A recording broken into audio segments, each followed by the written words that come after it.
दिसंबर माह के आरंभ में माता सुरजीत कौर अपने छोटे पुत्र के पास जलंधर अपने पोतों से मिलने आई है।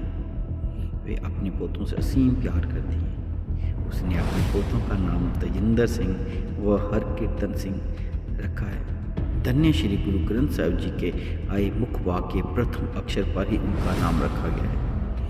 प्रभु नाम में रंगी रूह माता सुरजीत कौर नित्य नेम और गुरबानी का निरंतर सहज पाठ करती रहती हैं। पोते भी दादी से मिलकर अत्यंत प्रसन्न हुए। पोते रात में दादी के साथ ही सोते हैं। दादी को इस बात का दुख था कि बड़े पोते के सिर पर केश नहीं है। वे अकाल पुरख के चरणों में दोनों वक्त अरदास करती रहती थी, दाता मेरे घर में सिक्की का पौधा सदा हरा भरा रहे। 19 दिसंबर की शाम हुई। पोतों ने दादी का बिस्तर फर्श पर बिछा देखकर पूछा, दादी जी क्या बात, आपने आज अपना बिस्तर फर्श पर ही बिछा लिया है?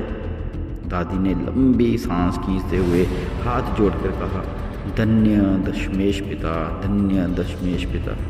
फिर पोतों को गोद में बिठाकर कंबल ओढ़ते हुए कहा, पुत्रों ये उस रात की शुरुआत है जिस रात दशमेश पिताजी ने आनंद की पूरी श्री आनंदपुर साहिब छोड़ा था और पूरा परिवार कुछ दिनों में ही शहीद हो गया था। तजिंदर सिंह, दादी जी दशमेश पिताजी ने श्री आनंदपुर साहिब क्यों छोड़ा था और उनका पूरा परिवार कैसे शहीद हुआ था?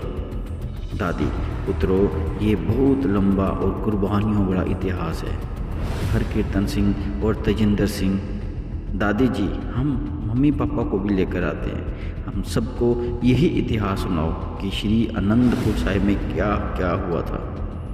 दादी बच्चों के सर पर हाथ फेरते हुए, बेटा जी ये बहुत लंबा इतिहास है, अभी मैं आपको ये पूरा इतिहास नहीं सुना सकती तो इसका कुछ भाग ही सुनाती हूँ। दोनों पोते एक स्वर में बोले, जल्दी सुनाओ दादी जी। दादी, प्यारे बच्चों, श्री आनंदपुर साहिब श्री गुरु तेग बहादुर साहिब ने विलासपुर की रानी चंपा से ज़मीन खरीदकर दरिया सतलुज के किनारे बसाया था। समय पाकर श्री गुरु तेग बहादुर साहिब मानवाधिकारों की रक्षा हुकूमती जुल्म के खिलाफ दिल्ली में शहीद हो गए। धन्य श्री गुरु गोविंद सिंह जी गुरुआई पर बैठे और समय की नज़ाकत को देखते हुए श्री आनंदपुर साहिब में 5 किले तैयार करवाए। किला आनंदगढ़, किला लोहगढ़, किला फतेहगढ़, किला होलगढ़, किला तारागढ़। इसी श्री आनंदपुर साहिब की धरती पर सन 1699 की बैसाखी वाले दिन गुरु साहिब जी की मांग पर 5 सिखों ने बारी बारी से अपने शीश कुर्बान किए। गुरु साहिब जी ने उन्हें भाई दयाराम से भाई दया सिंह, भाई धर्मचंद से भाई धर्म सिंह, भाई हिम्मत राय से भाई हिम्मत सिंह, भाई मोहकम चंद से भाई मोहकम सिंह तथा भाई साहेब राम से भाई साहेब सिंह बनाकर खालसा पंथ सजाया। होली से होला महल्ला खेलने की परंपरा चलाई। दशमेश पिता जी समूह मानवता के लिए अमन शांति चाहते थे। दुनिया का प्रत्येक मनुष्य जाति पाति रंग नस्ल के भेद से ऊंचा उठकर एक अकाल पुरख की भक्ति करे, सरबत के भले के कार्य करे। दूसरी तरफ समकालीन मुगल शासक औरंगजेब और कुछ हिंदू पहाड़ी राजा जनसाधारण पर अत्याचार करते थे और दशमेश पिताजी अत्याचार के विरुद्ध लोगों को संघर्ष करने के लिए कहते थे।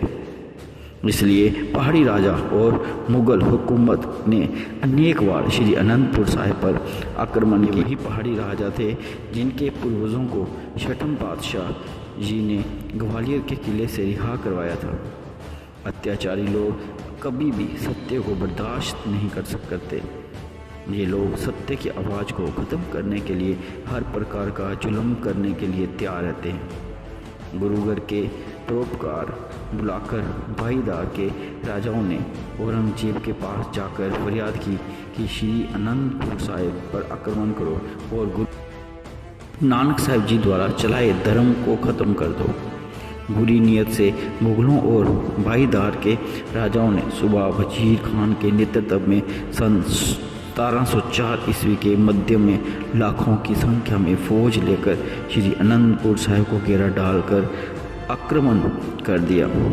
गुर के सिंहों ने दशमेश पिता के नेतृत्व में विरोधियों को हर आक्रमण का जवाब दिया। सिंह किले में किसी महान उद्देश्य के लिए लड़ रहे थे। हमलावर फौज नीचे समतल मैदान में थी, जिस कारण सिंहों ने उनका भारी नुकसान किया। सुबह वजीर खान इस बात को समझ चुका था कि अनंतपुर साहिब पर आक्रमण कर हम कभी जीत नहीं सकेंगे। सुबह वजीर खान की फौज जंग के मैदान में लड़ने की जगह तीर तोपों की मार से पीछे हटकर श्री अनंतपुर साहिब को घेरा डालकर बैठ गई, ये सोचकर कि श्री अनंतपुर साहिब के अंदर का राशन पानी समाप्त हो जाएगा। बाहर से राशन पानी वे जाने नहीं देंगे। सिंह जहाँ तो भूख से मर जाएंगे, जहाँ पे मैदान छोड़कर जहाँ से भाग जाएंगे। पापियों ने श्री अनंतपुर साहिब के अंदर जाते पानी के नाले को बंद कर दिया। यहाँ से सिंह पानी की आवश्यकता को पूरा करते थे। समय व्यतीत होता गया, राशन खत्म होने लगा। दशमेश पिताजी हर समय चढ़ती कला में रहने का उपदेश देते। पहाड़ी तथा मुगल फौजों ने श्री अनंतपुर साहिब के चारों तरफ स्थित गाँव की फसल नष्ट कर दी थी। गर्मी से बरसात से सर्दी आरंभ हो चुकी थी। ये घेरा कई महीनों तक लंबा होता गया। कई महीनों से मुगल फौज को वेतन नहीं दिया गया था, जिस कारण मुगल तथा पहाड़ी फौजों में बगावत पैदा होने का भय था। हुकूमत भी इस लंबी लड़ाई को समाप्त करना चाहती थी। मुगल वे पहाड़ी फौजी सिंहों की बहादुरी से परिचित थे। वे समझ चुके थे कि बिना किसी चतुराई से जंग नहीं जीती जा सकती। इसलिए पहाड़ी राजाओं की तरफ से ब्राह्मण तथा मुगल फौजों की तरफ से काजी दशमेश पिता के पास जा उपस्थित हुए। उन्होंने विनय की कि पहाड़ी राजाओं गौ और गीता की कसम, वे मुगल कुरान की कसम खाते हैं कि आप जी पर किसी भी प्रकार का आक्रमण नहीं किया जाएगा। आप ये एक बार श्री अनंतपुर साहिब छोड़कर चले जाओ, फिर चाहे पुनः वापस आ जाना। ऐसा करने से पहाड़ी वे मुगल फौजों की इज्जत बची रहेगी। एक ब्राह्मण वे काजी वापस लौट गए।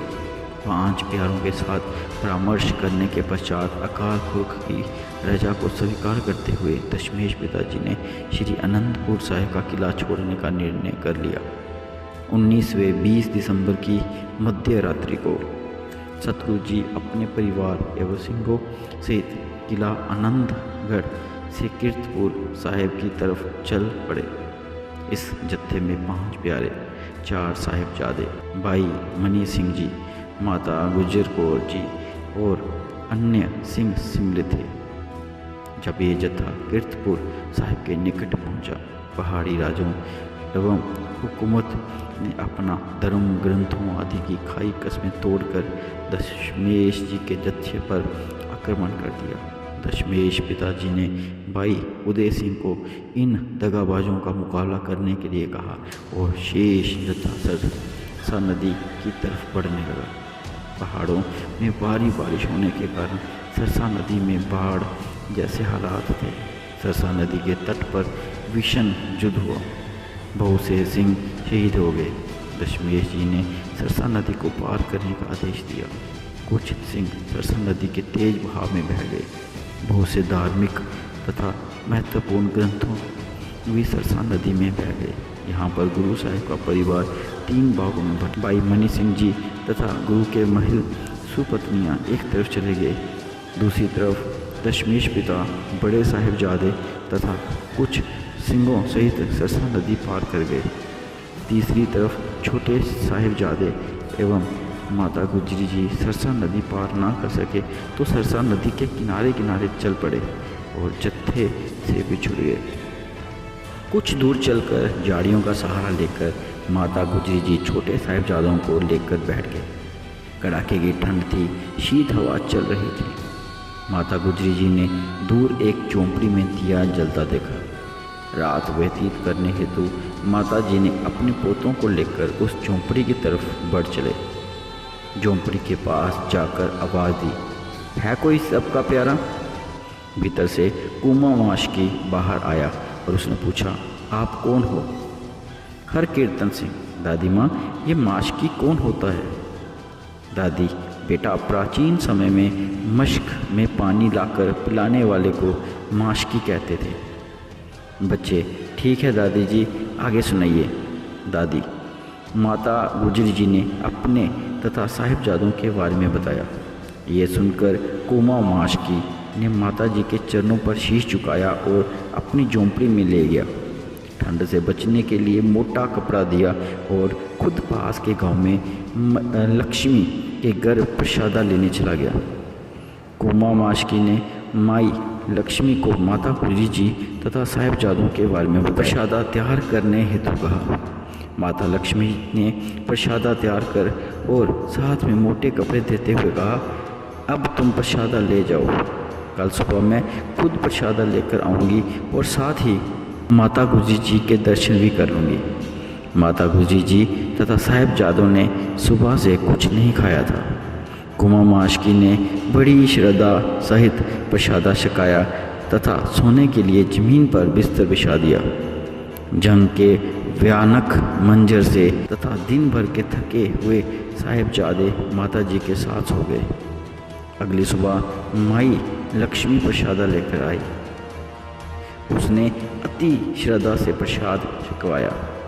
कुमा माशकी बाहर पहरा दे रहा था। इतने में गंगू ब्राह्मण भी वहां पहुंच गया। चूँकि गंगू को खबर पता चली थी कि माता गुजरी जी और छोटे साहिबजादे परिवार से बिछड़ गए हैं, अतः वो उन्हें ढूंढता हुआ इस तरफ आ गया। वो कुमा माशकी से पूछता है कि क्या तुमने वृद्ध माता और 2 छोटे साहिबजादों को देखा है?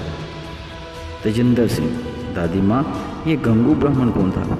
दादी, गंगू ब्राह्मण श्री अनंतपुर साहिब में गुरु घर के लंगर में छोटी मोटी नौकरी करता था। अंदर से वो ईर्ष्या करता था और नुकसान पहुंचाने वाले अफसर की तलाश में था। बच्चे, ठीक है दादी जी, फिर क्या हुआ? दादी, कुमा माशकी गंगू को अपनी झोंपड़ी में ले गया।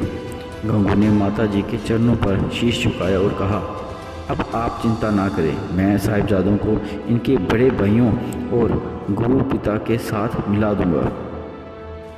माता गुजरी जी माई लक्ष्मी तथा कुमा माशकी की सेवा से अति प्रसन्न हुए और उन्होंने सोने की 5 मोहरें आशीष रूप में दी। माई लक्ष्मी तथा कुमा माशकी ने माता गुजरी जी के चरणों पर माथा